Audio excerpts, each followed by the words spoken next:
ኢትዮ ታርጌት Together we rise. He's a race-baiting, xenophobic, religious bigot. He doesn't represent my party. He doesn't represent the values that the men and women who wear the uniform are fighting for. If you want to change the course we're on, you need to go back to President Trump. Policy does matter. There are no Trump policies.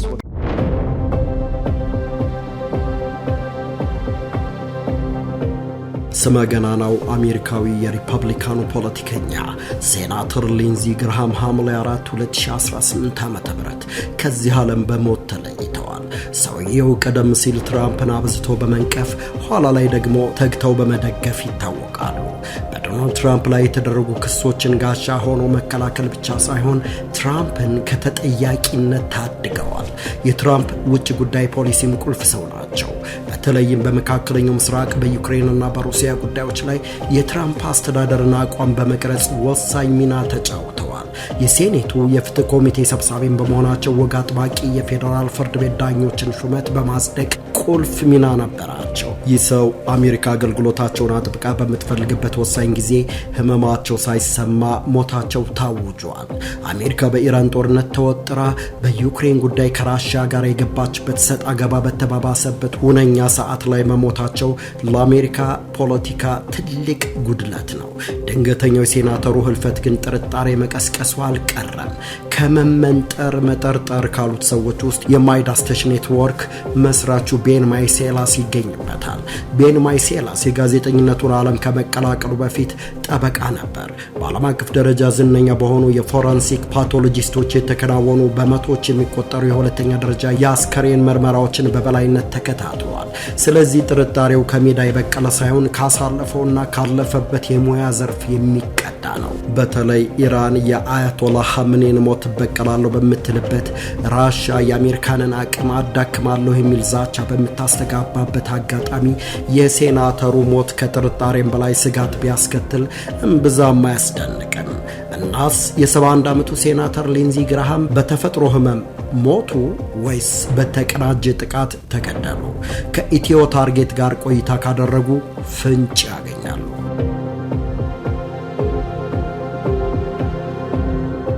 የዋሽንግተን ዲሲ ሕክምና ቢሮ የመጀመሪያ ደረጃ ምርመራ ሪፖርትን ዋቢ ያደረገው ፎክስ ኒውስ ሴናተር ሊንዚ ግርሃም የሞቱት በአርቴሪዮስክሌሮቲክ ካርዲዮቫስኩላር ዲዚዝ ወይም በልብና የደም ዝውውር በሽታ ምክንያት በተከሰተ የደም ቧንቧ መበጠስ አኦርቲክ ዲሴክሽን ነው የሚል ዘገባ ሰርቷል። ቢሮ ባስተላለፈው መልእክትም የሞት የምስክር ወረቀቱ ሙሉ የቶክሶሎጂ ወይም የመርስ እና የህብረ ህዋስ ምርመራዎች እስኪጠናቀቁ ድረስ በሂደት ላይ ይቆያል።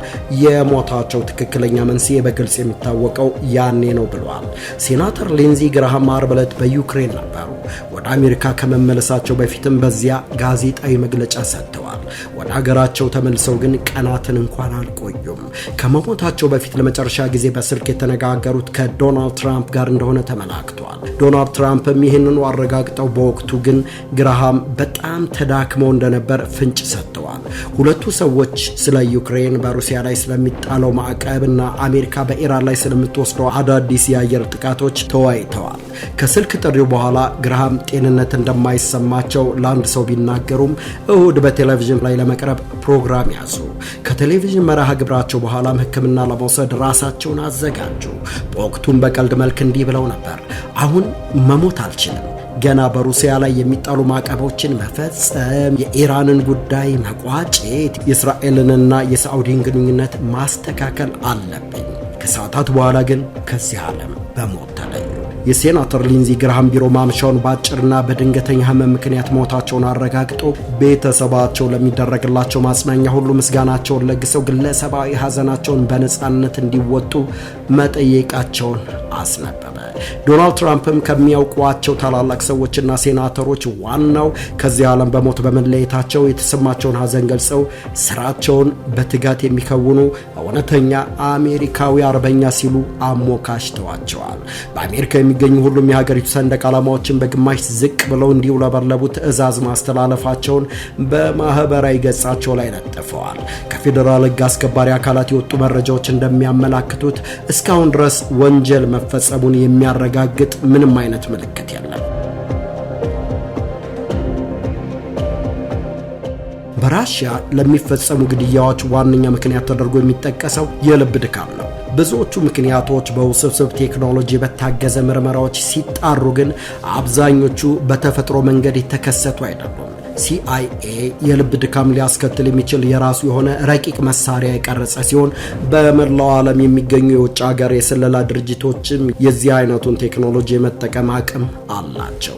በሚሊተሪ.com ላይ the CIA's heart attack gun a cold war weapon for targeted assassinations በሚል ርዕስ የቀረበው መጣጥፍ በቀዝቃዛው ጦርነት የታለመላቸውን ሰዎች ለመግደል CIA ያዘጋጀው መሳሪያ እንዳለ አረጋግጧል። መሳሪያው ኢላማ የሆኑ ሰዎችን ካጠቃ የጥቃቱ ሰለባዎች የልብ ድካም የሚመስል ምልክት አሳይተው ነው ለዘላለም የሚያሸልቡት። በ1970ዎቹ ሴናተር ፍራንክ ቸርች በበላይነት ይመሩት የነበረው የቸርች ኮሚቴ የተባለ የምርመራ ቡድን ከነበሩት ገዳይ መሳሪያዎች አንዱ ይሄው ነው። CIA እና ሌሎች የስለላ ድርጅቶች አጉይ መነጽር የተገጠመለት M1911 ኮልት ሽጉጥ የሚመስል መሳሪያ ሰርተው ነበር። መሳሪያው 45 ካሊበር የጥይት ቀለሃዎችን አይጠቀምም። ከመርዛማ አልጌዎችና ከባህር ውስጥ ነፍሳት መርዝ የተሰራ የቀዘቀዘ ጥይት እንጂ። ጥይቱ እስከ 100 ሜትር ርቀት ድረስ ኢላማውን መምታት ይችላል። የጥይቱ ቀለሃ ወደ ሰውነት ሲገባ ቆዳ ላይ የሚቀረው የመርፌ ጫፍ የሚያህል ትንሽ ቀዳዳ ብቻ ነው። መርዙ ግን በሰውነት ውስጥ ወዲያውን ይሟሟና ሰለባውን በ10 ደቂቃ ውስጥ ይገድላል። ከሽጉጡ ባሻገር የሰው ጸጉር ያህል ስፋትና ሩብ ኢንች ርዝመት ያለው ተተኳሽ የመርዝ መርፌም አለ። ይህ በተመሳሳይ የልብ ድካም በማስከተል ለሞት ይዳርጋል። መሳሪያው በCIAዎች ዘንድ የልብ ድካም ማስነሻ ጠመንጃ ይባላል። ችግሩ መሳሪያዎቹን ከCIA ባሻገር የራሽያውን KGBን የመሳሰሉ የስለላ ድርጅቶች መታጠቃቸው ነው። ከKGB ቅጥር ነፍሰ ገዳዮች አንዱ ቦግዳን ስታሽንሲክ በ1950ዎቹ ሁለቱ የጸረ ሶቪየት ህብረት አቀንቃኝ ዩክሬናውያን ሌቪ ራቤት እና ስቴፓን ባንዴራ ፊት ላይ ሳይናይድ የሚረጭ ሽጉጥ ይጠቀማል። ሁለቱም ሰዎች ሞቱ። በወቅቱ ሞታቸው በልብ ድካም የመጣ ተደርጎ ይታይ ነበር። ስታሽንሲክ በ1961 ሶቪየት ህብረትን ከርቶ ወደ ምዕራብ ሀገር ከኮበለለ በኋላ CIA የሞታቸውን ትክክለኛ ምክንያት አወቀ። ለዚህ ጥሩ ማሳያ በዩናይትድ ኪንግደም የሞተው አሌክሳንደር ፔሬፕሊችንን ነው። ይህ በስደት ይኖር የነበረ ራሽያዊ የባንክ ሰራተኛ በህዳር 2012 ዓ.ም አስከሬኑ እንግሊዝ ውስጥ ተገኝቷል። በወቅቱ አካሉ የጽንስ አቀማመጥ ይዞ ቆዳው ገርጥቶና ቀዝቅዞ ነበር የተገኘው። ግለሰቡ በ2010 ዓ.ም ከዩናይትድ ኪንግደም ጋር በመተባበር በሶቪየት ህብረትና በሩሲያ ላይ ማስረጃ ሲሰጥ የነበረ ሰው ነው። በአሌክሳንደር ፔሬፕሊቺኒ አስከሬን ላይ የተደረገው የመጀመሪያ ደረጃ የቶክሲኮሎጂ ወይም የመርዝ ምርመራ ምንም አጠራጣሪ ነገር አላሳየም ነበር። ፖሊስም ወንጀል የተፈጸመበት ምንም አይነት ማስረጃ እንደሌለ ገልጿል። ከሞቱ በኋላ በተደረጉ ተጨማሪ ምርመራዎች በሆድ ውስጥ ጌልሲሚየም ወይም የልብ ሰባሪው ሳር የሚባል የቻይና እጽዋት ምልክት ተገኝቶበታል። ጌልሲሚየም ደግሞ በመርዛማነቱ ይታወቃል። ይህ በብሌክ ስቴልዌል ተጽፎ ሚሊተሪ.com ላይ የወጣው ዝርዝር መረጃ ለንባብ በበቃ አንድ ሳምንት ውስጥ ሴናተሩ መሞታቸው፣ ለሞታቸውም የቀረበው ምክንያት ከልብ ድካም ጋር መያያዙ በአሜሪካን ፖለቲከኞች ዘንድ አሳሳቢ ሆኗል። ጠበቃው ጋዜጠኛውና የአስከሬን ምርመራ ባለሙያው ቤን ሜይሴላስም የተሰጠውን ምክንያት አምኖ ከመቀበል ባለፈ ለልብ ድካም መንስኤ ሊሆኑ የሚችሉና በደም ዝውውር ስርዓት ውስጥ ሊገኙ የሚችሉ አጠራጣሪ ነገሮችን ለመለየት የቶክሲኮሎጂ ወይም የመርዝ ምርመራ ማድረግ ያስፈልጋል ባይ ነው። ምናልባት ሰውየው ተመርዘው ከሆነ። ይህ ብቻ አይደለም። በደም ውስጥ ሊኖሩ የሚችሉና የልብ ድካም ሊያስከትሉ የሚችሉ የእጽዋት ተዋጽኦዎችን ለመለየት የእጽዋት ተመራማሪ ሪፖርት ሊካተት እንደሚገባ አስረግጦ ያስረዳል። በተለይ ራሻ ተቀናቃኞቿን ሚስጥራዊ በሆነ ዘዴ የማጥፋት ስልቱን ተከናበታለች። ዘ አትላንቲክ ከ4 ዓመት በፊት ሰደን ሩሲያን ዴዝ ሲንድሮም በሚል ርዕስ ባስነበበው ጽሑፍ በ2022 ዓ.ም ብቻ 2 ደርዘን የሚሆኑ ታዋቂ ራሻውያን ባልታወቁና ሚስጥራዊ በሆኑ ምክንያቶች ሕይወታቸው አልፏል። ከነዚህም መካከል አንዳንዶቹ የተገደሉበት መንገድ እጅግ አሰቃቂ ነበር። አንዳንዶቹ ከመስኮት ላይ ተፈጥፍጠው ሕይወታቸው አልፏል። አንዳንዶቹ በመርዝ ተመርዘው ለዘላለሙ አሸልበዋል። አንዳንዶቹ በአጠራጣሪ የልብ ድካም ሞተዋል። አትላንቲክ የሟቾቹን ብዛትና ያሟሟታቸውን ሚስጥራዊነት እንደ አንድ ረጅም የሩሲያ ልቦለድ መጽሐፍ እጅግ አስገራሚ ሲል ነበር የገለጸው። የሩሲያ የቴሌቪዥን ጣቢያ አርቲ የሊንዚ ግርሃምን ሞት ተከትሎ ባወጣው ዘገባው ግርሃም ከመሞታቸው በፊት አሜሪካ የራሽያ ነዳጅ ላይ የታሪፍ ግብር ለመጣል ባወጣችው ዕቅድ እጅጉን ተደስተው ነበር። ምናልባትም ሞታቸው ከሚገባው በላይ በመደሰታቸው ሊሆን ይችላል ሲል ተሳለቀ። Senator, Buddy, how you doing? how you doing? Is there a foreign war you don't support? I support wars that make America safer. እንደምንኖት ሴናተር እንዴት አለ? እንደው የማይደግፉት የውጭ ጦርነት አለ? የአሜሪካንን ደህንነት የሚያስጠብቁትን ጦርነቶች ሁሉ ይደግፋለሁ። ይህ የሊንዚ ግርሃም ተንቀሳቃሽ ምስል የተወሰደው አርብ ዕለት ዩክሬን ውስጥ ነው። በወቅቱ ሴናተሩ ፍጹም ጤነኛነት የሚስተዋልባቸው ነበሩ። አርብ ዕለት በአገር ጉዳይ ሲመክሩ የነበሩት ሰው ቅዳሜ በድንገት ሕይወታቸው አለፈ። ይህ ማለት ግን የጤንነታቸው ሁኔታ በፍጥነት ሊበላሽ አይችልም ማለት አይደለም። በቃ ለሞታቸው ልብ ድካም የሚል ምክንያት ተሰጠ። ጠርጣራ ፖለቲከኞች ግን ከሰውየው ቁልፍ ሚና ይሰነዘርባቸው ከነበረው ዛቻ የአሜሪካ ተቀናቃኞች ከመብዛታቸው አንጻር ልብ ድካም የሚሉት ምክንያት አላሳመናቸው።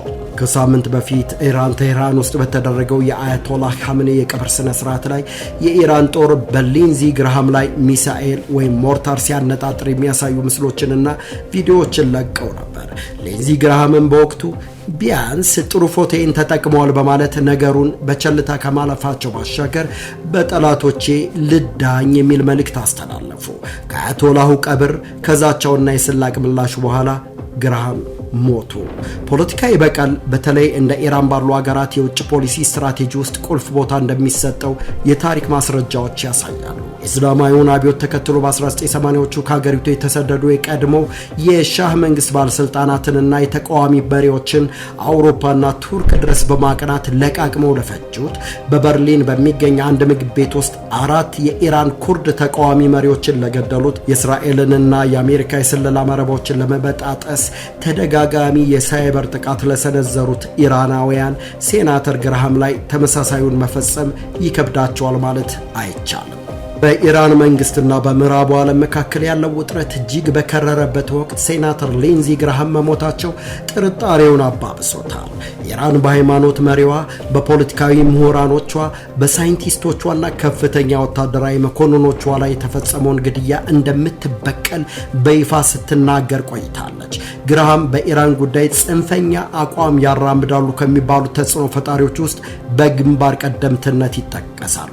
ይሄው የፖለቲካ ቀራኔ ኢራኖችን በግልጽ የዛቻ መልእክት እንዲያስተላልፉባቸው አድርጓቸዋል። ዛሬ ሞታቸው ተፈጥሯዊ ቢመስልም በብዙዎች ዘንድ እንደ አድብቶ መግደል ወይም ታርጌትድ ኢሊሚኔሽን ተቆጥሯል። ኢራን ከራሽያ ጋር ያላት የጠበቀ ወታደራዊና የስለላ ግንኙነት ውስብስብ የሆኑ ባዮኬሚካል ጥቃቶችን ለመሰንዘር ያስችላታል ተብሎ ይታሰባል። ሌሎች የላቁ ግድያዎችን ለመፈጸም የሚያስችል የቴክኖሎጂ ድጋፍ ከሞስኮ የምታገኝበት እድልም ሰፊ ነው። ዛሬ ላይ ዝቅ ብሎ አየር ላይ እንደሚውለበለበው ሰንደቅ ዓላማ የሴናተር ግርሃም ሞት ጉዳይም አየር ላይ ቀርቷል። ራሽያና ኢራን በአሜሪካ ፖለቲከኞችና ተጽዕኖ ፈጣሪዎች ላይ እርምጃ ለመውሰድ እንደዛቱት በግርሃም ላይ በቀላቸውን ጀመሩት ወይስ ተፈጥሮ ሞታቸውን ጠራቸው? ቸርን ሰንበት።